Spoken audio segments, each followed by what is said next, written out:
Assalamualaikum. I'm again here, your own DrNAS. So the topic which we gonna study today is the ventricular septal defect, and you know that this is a very important topic of adult congenital heart diseases. Most of the time, these VSDs come with the complex adult congenital heart diseases such as the tetralogy of the fellow and so many other diseases like with the pulmonary stenosis and so many other diseases.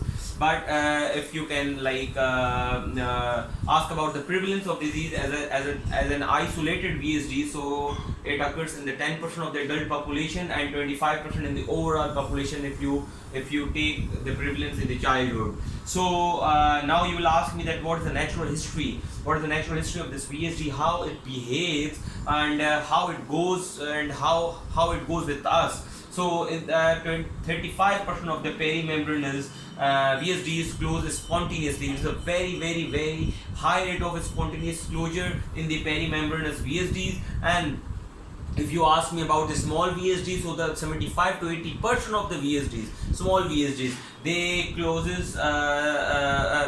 close spontaneously up to the age of 10 years, or if it occurs or if it remains after 10 years, so it is very less likely that they would close spontaneously. And the large VSDs such as the non-restrictive one, they also close spontaneously, but on a very lower rate, such as 10 to 15% of the large or non-restrictive VSD close spontaneously, and rest of the remain open, like 90, more than 95 or more than 90 or 85% of the VSDs remain open, which would be large or non-restrictive one. And now the closure, this closure of the large or non-restrictive disease VSDs are by two methods. Okay, is by two methods. One is the muscular growth, like VSD had the muscular growth over the lesion or the aneurysmal tissue growth. Okay, so these two are the mechanism in which the large VSD is closed spontaneously. And they can cause endocarditis. You know that whenever there would be the VSD, it can cause the turbulent flow, and that turbulent flow can cause the endocarditis. And it is less likely in the muscular one. It is more likely in the perimembranous and the other ones.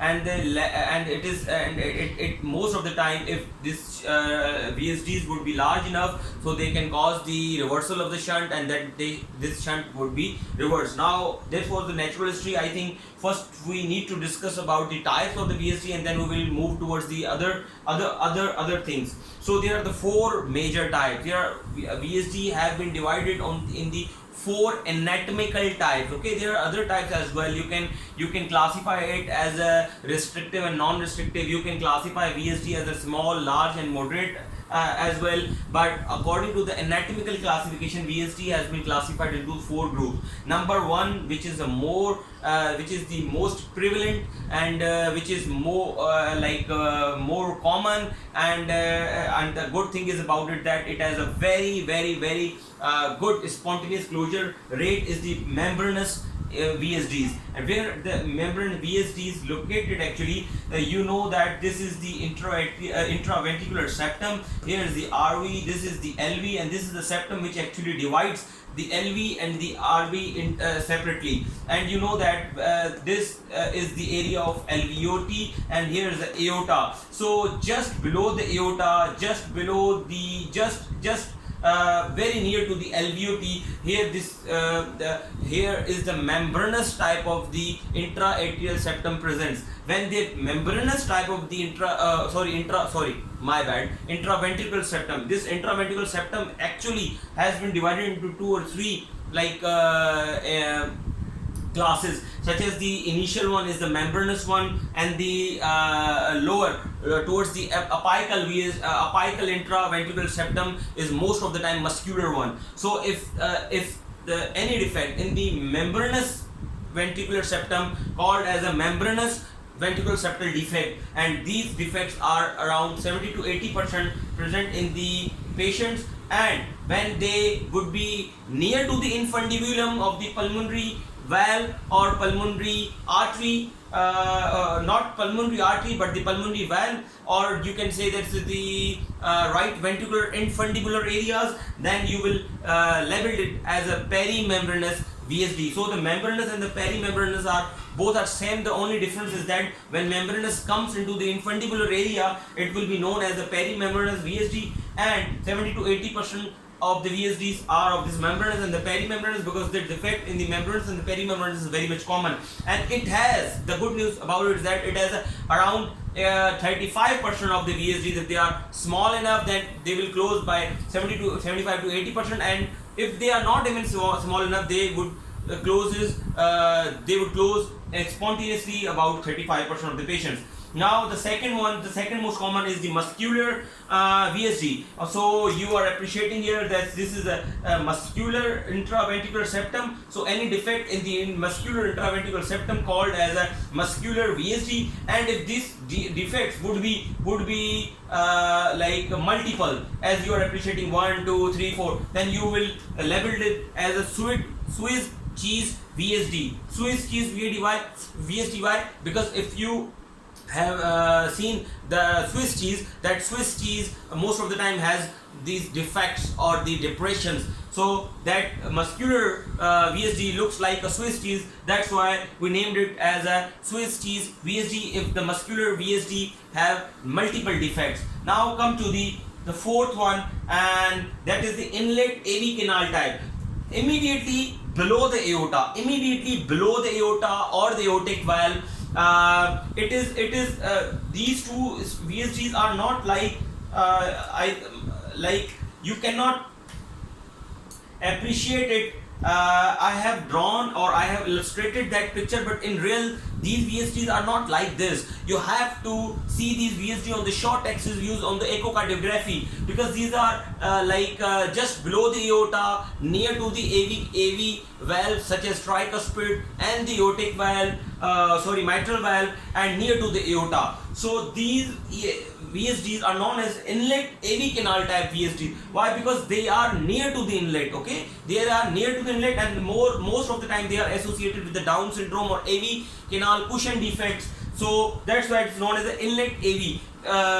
So just for the illustration, just to make you guys remember that how that VSD would be, so I have just draw a hole here or a defect here just below the aorta and near to the aortic valve and the tricuspid valve. This is the tricuspid valve, this is the aorta, and here, but this VSD is just beneath this aorta and near to the tricuspid, and then this mitral valve. That's why it is associated with the tricuspid problems in the mitral calf and the Down syndrome. Now the fourth one, and the prevalence of this VSD in the VSDP patients is 5 to 8%. Now comes to the supracrystal or the subaortic. These are the VSDs which are near to the alveoli area, on the subaortic areas, or you can say this is or near to the aorta. Again, this is known as 5 to 8%, and it is just near to this the inlet AV VSDs. And I have just shown this hole here or a circle here just to make you guys remember, or just to clear it,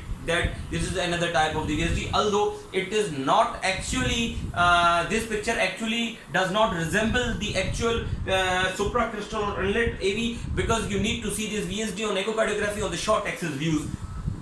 Now come to the good prognosis and the poor prognosis in the VSD. You know that whenever you are looking for the patient, your patient would present you either asymptomatically, or it would be the incidental finding, or they would be presenting to you with the complaint. If your patient is presenting with the complaint of syncope, congestive heart failure, or hemoptysis, then your patient has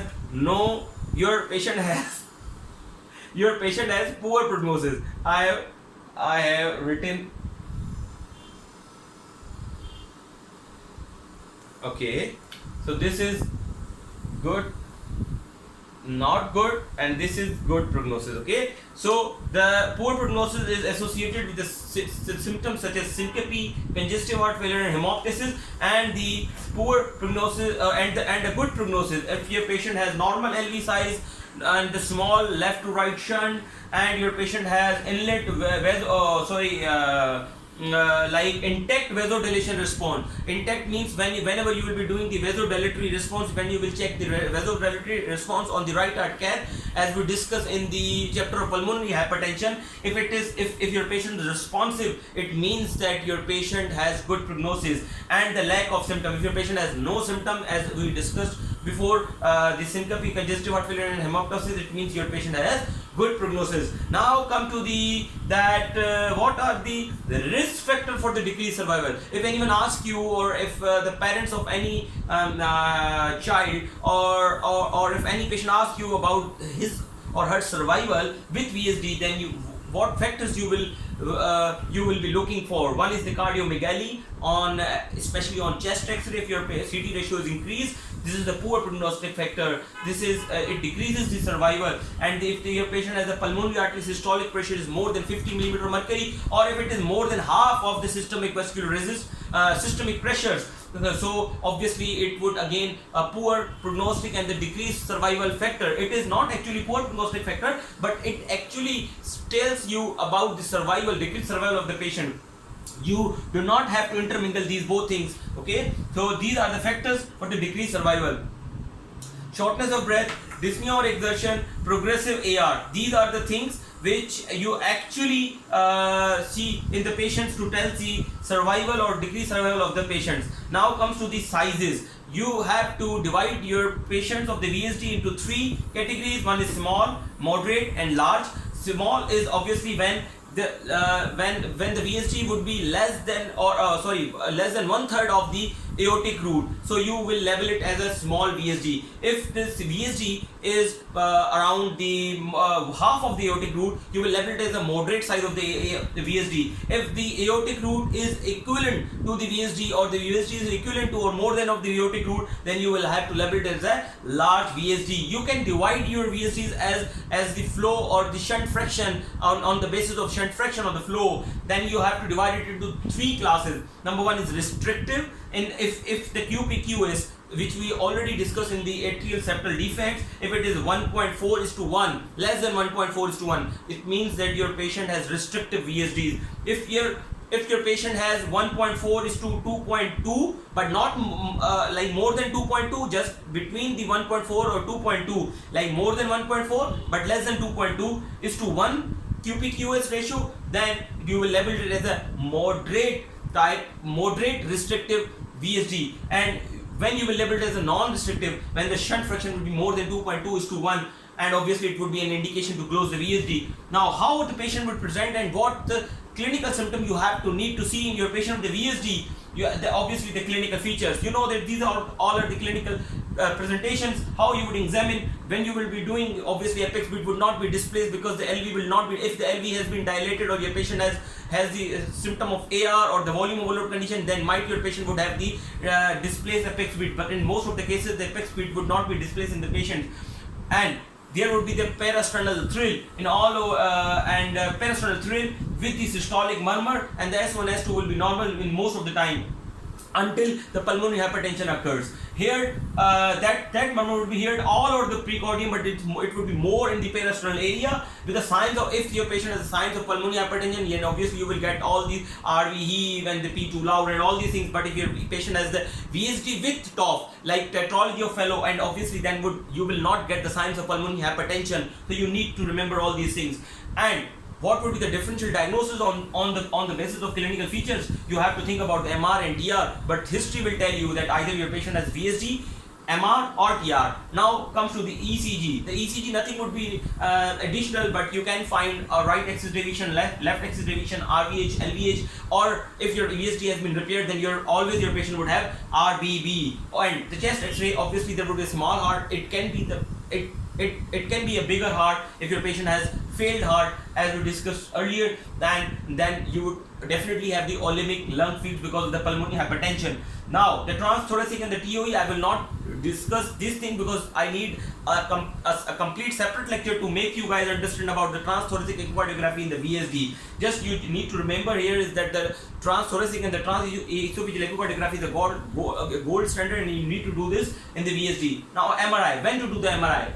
when to do the CT. Usually CT does not reveal anything on the VSD additional and does not reveal anything additional on CT, but you need to do this MRI with the VSD. And if you are suspecting any adult congenital complex diseases such as tetralogy of Fallot, PS, or anything else, or such as the cardiomegaly or anything like, okay. So okay, now what is the indication of the closure? Obviously the most important, how to treat or when to treat. Then obviously the symptoms, you have to treat it. Endocarditis, if your patient has a recurrent endocarditis, you have to treat it. If your patient has AR, you have to close it, you have to treat it. If your patient has 1.5:1, then obviously you have to close it. And RV and LV are enlarged, or the failure or any obstruction is there, then you have to treat it. Now the important thing is that what could be the medical treatment? How would you like prescribe the medications if you cannot close the VSD? If you cannot close the VSD because of the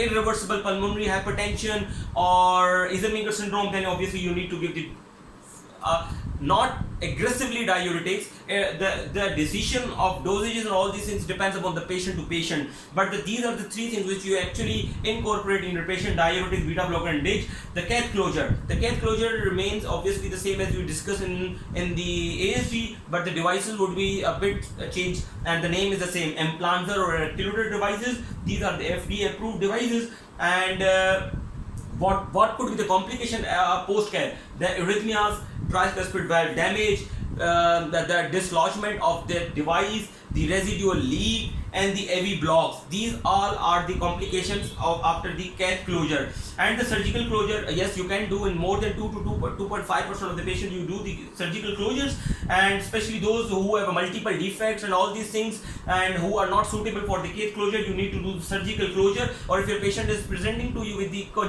complex congenital heart disease, then obviously you will not close that VSD with the device, but you need to do the surgical repair and surgical closure. Obviously, what could be the complications? Then residual VSD is the most common complication, and the SVT or atrial fibrillation can be occur in your post-op patients. Hybrid approach. What is the hybrid approach? If you cannot do the catheter closure, then what you do this sternotomy and place the device in open heart in the guidance of fluoroscopy and echocardiography. This is actually a newer approach and hybrid approach to treat the VSD. Why you need the follow-up, the longer follow-up, the long-term follow-up? Why? Because in the VSD, the residual leaks and residual